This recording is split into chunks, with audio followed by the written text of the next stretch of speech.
Praise the lord. ప్రభు కృపను బట్టి మీరు చేస్తున్న ప్రార్థన బట్టి నా దేని సంఘం నా దేని కుటుంబం నేను క్షేమంగా ఉన్నాము. అందుని బట్టి ప్రభు నామానికి మహిమ కలుగుగాక. ఈ దినం కొన్ని నిమిషాలు మరి దేవుని వాక్యాన్ని ధ్యానం చేసుకుందాం. మొదటగా ప్రార్థన. ప్రేమ నమ్మకం కలిగిన మా ప్రియాపరలోకి తండ్రి, ఈ దినం నీ వాక్యం ద్వారా నాతో మాతో ప్రతి ఒక్కరితో మాట్లాడి నేను నా మహిమపరచుకోమని మా కొరకు త్వరలో రాబోతున్నా నజరేసే మనం అడిగి వేడుకుంటున్నాను తండ్రి. ఆమేన్. పరిశుద్ధ గ్రంథం నుంచి కీర్తన గ్రంథం 119 కీర్తన 105వ వచనాన్ని చదువుకుందాం.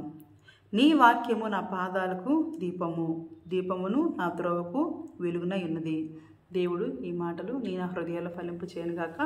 దేవుని నామానికి మహిమ కలుగాక. యేసయ్య యొక్క వాక్యము మన పాదాలకి దీపమై ఉందని దేవుడి వాక్యము సెలవిస్తుంది. నిజమేనండి. వాక్యం మన హృదయంలో ఉంటే అది దీపంగా వెలుగుతూ ఉంటే అన్ని విషయాల్లో కూడా మనకు విజయమేనండి. అందుకే కీర్తన 1వ అధ్యాయంలో ఉంటుంది కదా, దుష్టుల ఆలోచన చెప్పి నడువక, పాపుల మార్గం నిలవక, అపహాసులు కూర్చుండక యెహోవా ధర్మశాస్త్రమందు దివారాత్రం ధ్యానించేవాడు ధన్యుడు. అట్టివాడు ఆకువాడక తన కాలమందు ఫలమిచ్చు చెట్టువలే నుండును, అతడు చేయనంతయు సఫలమగును. ఈరోజు ఎవరైతే వాక్యాన్ని వారి హృదయంలో ఆధారం చేసుకుంటారో, వాక్యానుసారంగా వారు జీవిస్తారో వారి జీవితాల్లో అంతా విజయమేనండి. వాక్యానుసారంగా మనం జీవించాలి. మనం మంచి నిలబడే విత్తనాలుగా మనం ఉండాలి. 30 60 100 మనం ఆత్మీయ జీవితంలో ఫలించాలి. వాక్యానుసారంగా జీవించినప్పుడు దేవుడు తప్పకుండా మనల్ని దీవిస్తాడు. అందుకే యేసుప్రభువు వారు యోహాను సువార్తలో 6వ అధ్యాయంలో ఒక మాట అంటారండి, మీ పితరులు ఆ ఆకాశం నుంచి కురిపించబడిన మన్నాను తిని చనిపోయారు, కానీ ఈ వాక్యమైన ఈ మన్నా తింటే మీరు నిరంతరం జీవిస్తారు అని చెప్పారు. నిజమేనండి. ఆకాశం భూమి గతించిపోతే కానీ గతించవండి యేసయ్య మాటలు. యేసయ్య వాగ్దానం ఎన్నడూ కూడా అది విఫలం కాదండి. మన దేవుడు సర్వశక్తిమంతుడు. ఈ వాక్యం విన్న ప్రియ సహోదరి ప్రియ సహోదరుడా, దేవుడు నీ పట్ల నా పట్ల ఎంతో మంచి ప్రణాళిక కలిగి ఉన్నాడు. భూమి ఆకాశం ఎంత ఉన్నతంగా ఉందో అటువంటి ప్రణాళిక కలిగి ఉన్నాడు గనక నేడే అనుకూల సమయంలో యేసయ్యను హృదయమార నువ్వు ఆహ్వానించు. నీకున్న సమయంలో ప్రార్థించు, వాక్యాన్ని చదువుకో.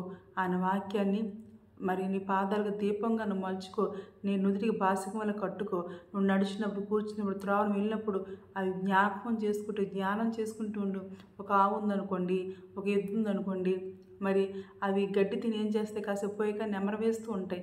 అదేవిధంగా ఆత్మీయ జీవితంలో మనం కూడా ఈ యొక్క ఆత్మీయ ఆహారాన్ని వాక్యాన్ని చదువుకున్న తర్వాత మన హృదయంలో నెమరవేసుకుంటూ ఉండాలండి.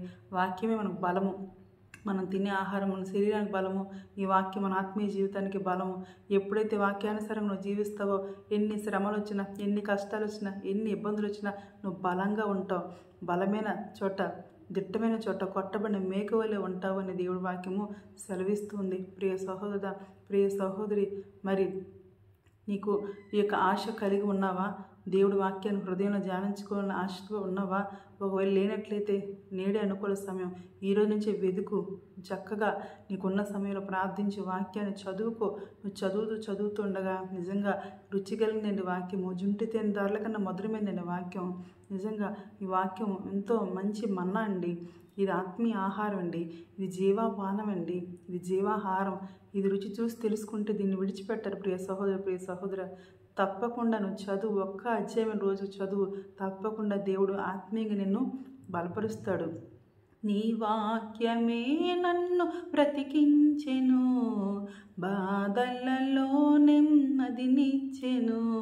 నీ వాక్యమే నన్ను బ్రతికించెను, బాధలలో నెమ్మదినిచ్చెను.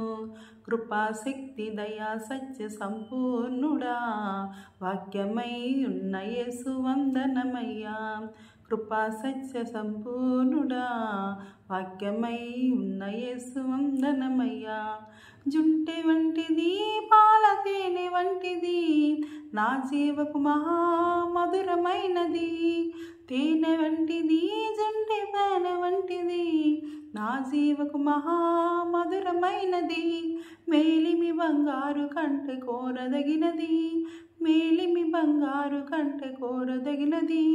రత్నరాశుల కన్నా మిన్నైనది, రత్నరాశుల కన్నా మిన్నైనది. నీ వాక్యమే నన్ను బ్రతికించెను, నా బాధలలో నెమ్మదినిచ్చెను. నిజంగా వాక్యం నెమ్మదిస్తుందండి, వాక్యం ఆదరిస్తుందండి, వాక్యం బలపరుస్తుందండి, వాక్యం సేద తీరుస్తుందండి. ఈ వాక్యం తప్పకుండా చదువు ప్రియ సహోదరుడా, ప్రియ సహోదరి. నీ వాక్యం హృదయం ఉంచుకో. నీ దగ్గర ధనం ఉంటే ఎవరు పట్టుకుపోతారు, నీ దగ్గర బలం ఉంటే ఉపయోగించుకుంటారు. నీ హృదయంలో వాక్యం ఉంటే ఎవ్వరు తీసుకోరు. ఈ వాక్యం నీ హృదయం ఉంటే నీ జీవితం వెలుగుమయంగా ఉంటుంది. వెలుగు మార్గంలో నడవాలనుకుంటున్నావా? అయితే ఏసే పాదాలు పట్టుకో, బ్రతిమలాడు. దేవుడు తప్పకుండా కృప అనుగ్రహిస్తాడు. అట్టి కృప దేవుడు మనకు అనుగ్రహించిన గాక. ఆమేన్. ప్రార్థన. ప్రేమ నమ్మకం కలిగిన మా ప్రియ పరలోకపు తండ్రి, మిలిచిన మాటలు మా హృదయంలో నీరు కట్టి ఫలింప చేయమని, వాక్యానుసారంగా మేము జీవించుకున్న కృపను మాకు దయచేయమని, మా కొరకు త్వరలో రాబోతున్న నజరేసి మనం అడిగి వేడుకుంటున్నాను తండ్రి. Amen. God bless you all.